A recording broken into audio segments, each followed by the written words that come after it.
Hello everyone. For this video, I'm gonna break down the changes I did for the Pico show. Right here, right now, I'm gonna just show you the original video, and then I'll show you mine, get into the coding and and things I did for it, and then I'll probably wrap it all up. Okay, and here's the original.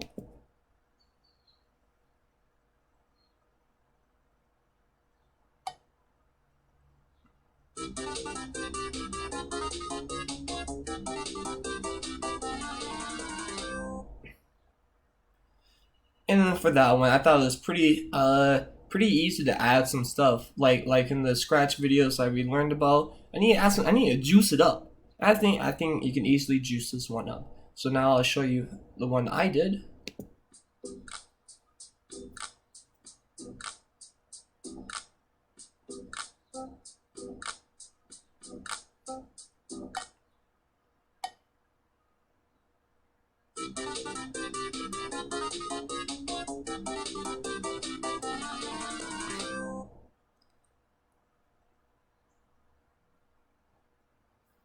And that's it.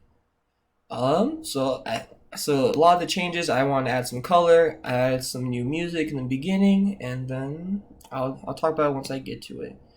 So for this one, I duplicated the Pico sprite to create a me character, and for that one, I took a picture of myself, put it into Scratch, rotoscoped my head so I can fit it onto the Pico head, and create this beautiful costume. Alright, now I'm gonna explain the Pico part.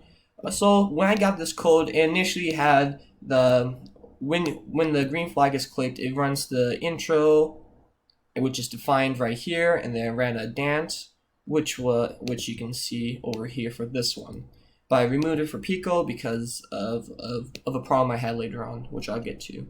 Yep. And so for this code, I added that little music in the beginning that plays a nice dance chill out, just so it's not quiet entirely in the beginning. Get a little bit of a build up for something. Then, like you saw, he sets his size.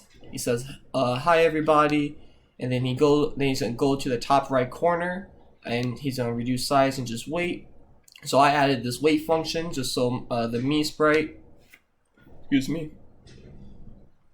So the me sprite could say his line, and then he would glide out, say welcome to, then transition back over right here on the screen, and then I had him grow in size instead of just appearing. That way it adds a little bit more movement into it and draws you in more, something, and is more dynamic, I would say, than just appearing at a regular size. And then Cowbell goes and then he says this is the Pico, and I added the and part. Waits 3 seconds so my sprite could do say his part, and then I'll talk about the intro for the me sprite, where I had him set his size up to 200, hide him, then I have him appear off on the side of the screen. He waits for 3.2 seconds just so the Pico sprite could pop out and say the Pico, or so do his intro, and then he glides out, says hello people, and then he hides, waits for a few seconds so the Pico sprite can do another line, and then he appears towards on the right end of the screen, and then he has the same growing effect as the original. Then he says the Elijah show to finish off what Pico was saying.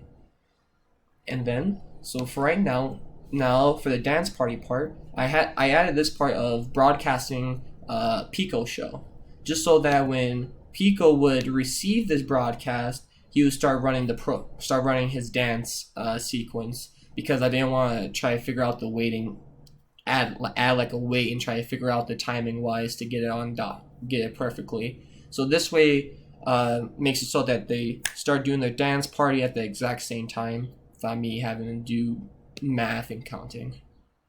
And then I'll go back to this, and he switches his thing, and then he just repeats this part over and over again, where he switches costumes, which is part of the original, and then it's changed color, which is part of the original. But one thing I added was that I wanted him to glide back and forth on his side of the screen, just so like I said, more movement. He's dancing around. He's not just going up and down. He's going to the side as he's jumping. And then it repeats that whole sequence over and over again 16 times. And is basically the same thing over here as well. Well, the only part that this is the one that starts the pico theme. And then he glides back and forth over and over again. So get that dancing effect. Basically everything else came with the program. One of the cool things I added about it was like the flashing strobe light, which was basically I created another sprite and I hit it and I set its ghost effect to 80, so it was 80% transparent, so you can still see the Pico and me sprite saying their lines, but it'll still have that nice lighting effect. Then I made it so that it would switch costume to a random one out of the bunch, so it's a little bit different each time it happens. And it's not just rotating through 1, 2, 3, 4, 5 in that order.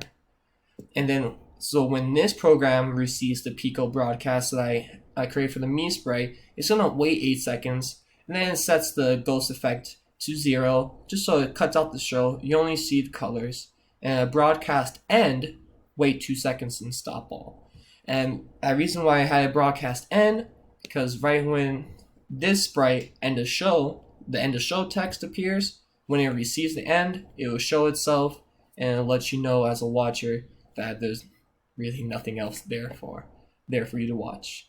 And then I also added a nice little concert backdrop, just so it create a better mood, a better tone that the watcher could have instead of just having a plain white background. And I think that's basically, yeah, I added my head to that, which I really thought was fun, and there's not much else to it. So I hope you enjoyed it. I'll give you one more show of it, just for fun. Since you understand the code a little bit better, now you can see the points that I talked about.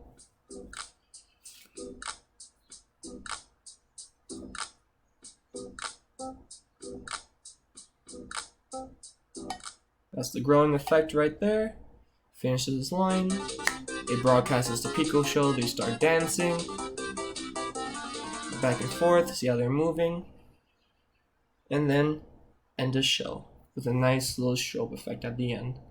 So and that does it for my Pico remix. I hope you enjoyed it, and if anything that you would have done different, please comment them. Thank you.